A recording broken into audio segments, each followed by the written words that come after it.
अब आप देखिए कि एक और क्या मुकर्नी माँ के हवाले से मैं आपको सुना रही हूँ। फूल और फल से लदा शजर है, इसके साए में हर घर है, इसके बिना जीवन सुनसान, रब ना सखी वो माँ है महान। देखा आपने?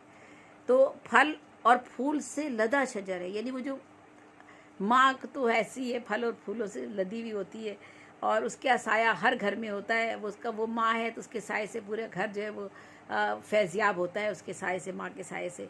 और उसके बगैर तो माँ जीवन जो है, ज़िंदगी जो है आपकी वीरान है, सुनसान है और उजाड़ है, कुछ भी नहीं है माँ के बिना आपकी।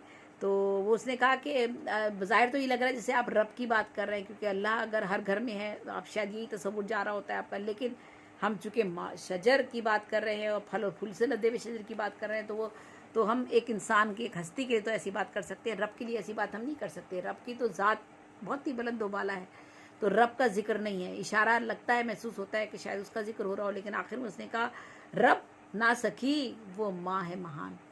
तो आपने देखा कि ये चौथे मिसरे में इस तरह से कहम करने का असलूब हो जाता है।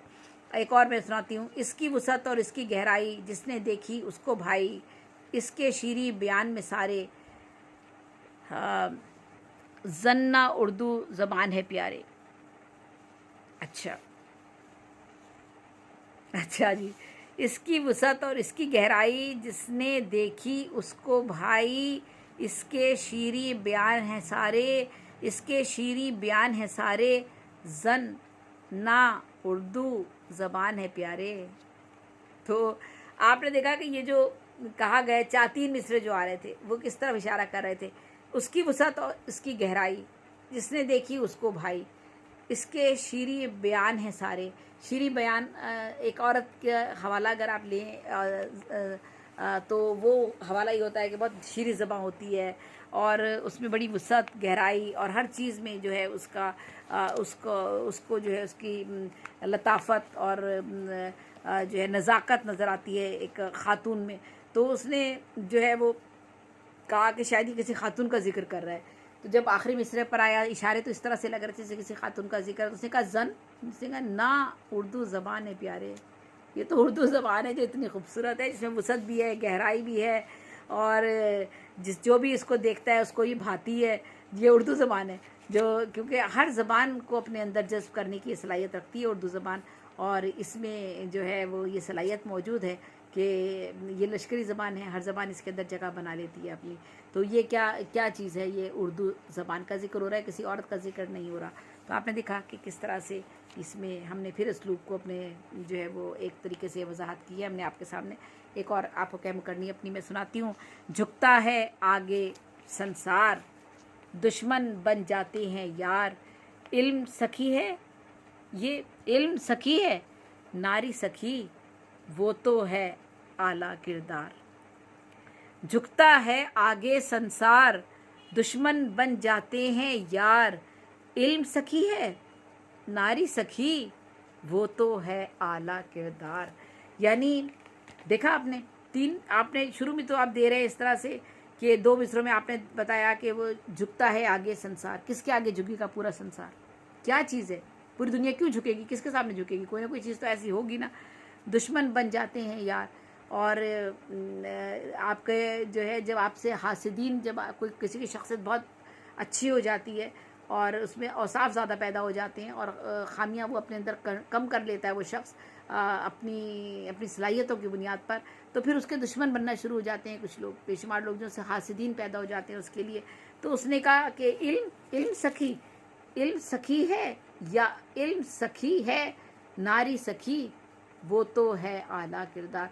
तो उसने कहा क्या वो तालीम है, क्या वो कोई काबिलियत वाली कोई चीज़ है, क्या वो कोई ऐसी चीज़ है जिससे लोग जलना शुरू हो जाते हैं या जो है उससे दुश्मन बन जाते हैं आपके? तो उसने कहा नहीं, इल्म नहीं है वो चीज़ है आपका आला किरदार होना। जब आप हर दिल अजीज़ होने लगते हैं, चाहे वो अपने इल्म की बदौलत हों, अपने औसाफ की बदौलत हों, अपनी खूबियों की बदौलत हो। इल्म तक तो आप महदूद हो गए ना, किरदार में तो आपकी सारी खूबियाँ आ गई, आपकी काबिलियत भी आ गई, आपकी इल्मियत भी आ गई और आपकी शीरी ज़बानी भी आ गई, आपकी बुलंद किरदारी भी आ गई और आपके औसाफ भी सारे आ गए, आपकी सच्चाई भी आ गई। तो उसने कहा क्या इल्म है? उसने कहा इल्म नहीं, वो है आला किरदार जिसके सामने पूरा संसार झुकता है।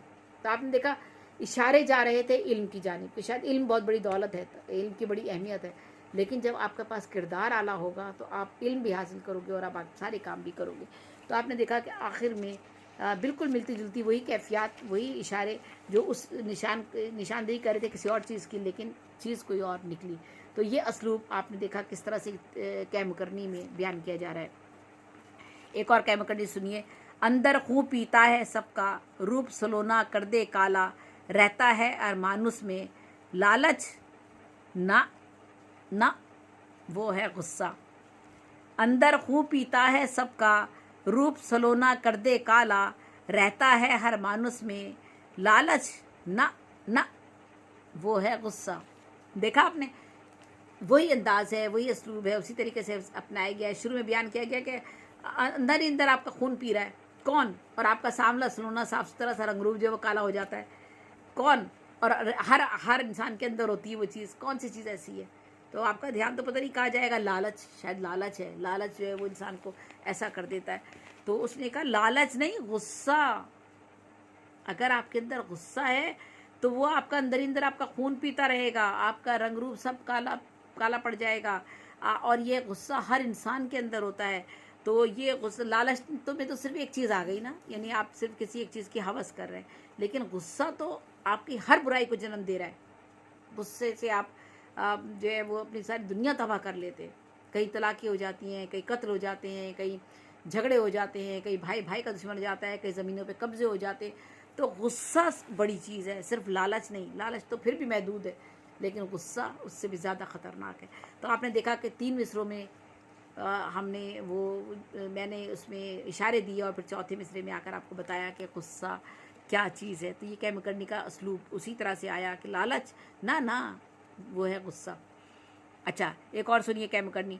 हर एक शय से वो टकराए, रब से शिकवा भी कर जाए, उस पर अपनी जान लुटाए, साजन ना वो है मा जाए। हर एक शय से वो टकराए, रब से शिकवा भी कर जाए, उस पर अपनी जान लुटाए, साजन ना वो है मा जाए। आपने देखा मा जाए यानी भाई बहन के की अहमियत को कितना अहम बताया गया है। साजन देखिए महदूद हो गया, जब 3 मिसरों में इशारे दिए गए तो उससे ऐसा लगा कि हर शय से वो टकराए, हर एक शय से वो टकराए, रब से शिकवा भी कर जाए, उस पर अपनी जान लुटाए, साजन ना वो है मा जाए। देखिए साजन में तो महदूद हो गया आदमी, अल्लाह यानी महबूब आपका है, आप उस तक महदूद है ना। लेकिन जो खून के रिश्ते होते हैं, जो माँ जाए होते हैं, जो माँ से जन्म लेते हैं आपके रिश्ते, बहन भाई जो आपके होते हैं, वो रिश्ते कितने खूबसूरत होते हैं कि आप उनके लिए हर शय से टकरा जाते हैं। कोई आपके भाई को आपके भाई को कोई आपका हाथ तो लगा के दिखाया आपके सामने, देखिए छोटा भाई होगा तो वो लड़ जाएगा, बड़ा होगा तो वो छोटे के लिए बचाने के लिए उसको अपनी जान दे देगा। और इसी तरह अगर एक भाई डूब रहा होगा तो दूसरा भाई उसे बचा लेगा। इसी तरह अगर आपकी बहन है वो किसी मुश्किल में होगी तो भाई अपनी बहन के लिए क्या कुछ नहीं कर गुजरते और क्या क्या कुछ नहीं करके आते। तो ये बहन और भाई का रिश्ता जो है किस तरह एक दूसरे पर ये लोग जान लुटाते हैं, यानी जो माँ जाए होते हैं वो किस तरह एक दूसरे पर जान लुटाते हैं। साजन तो एक महदूद चीज़ हो गई ना, साजन तो ठीक है, साजन की तो अपनी अहमियत है, लेकिन वो साजन नहीं है। माँ जाए उससे भी ज़्यादा बड़ी अहमियत का रुतबा है, बड़ा अहमियत का रिश्ता बताया है। तो ये आपने देखा कि कै मुकरनी में किस तरह से इशारे ऐसे करीब करीब जाते हैं जैसे शायद इस चीज़ का जिक्र किया जा रहा होगा, लेकिन पता चलता है कि वो चीज़ नहीं थी, बल्कि उससे भी ज़्यादा अहम कोई चीज़ है जिसका जिक्र किया गया है। और वो जो है किस तरह से फिर उन्हीं 4 मिसरों में आपको उसका जवाब भी मिल जाता है। एक और मैं आपको सुनाती हूँ। खुशबू भर दे कुल आंगन में, खिल जाते हैं फूल चमन में, आन है उससे उसी से शान, है वो दौलत ना ईमान।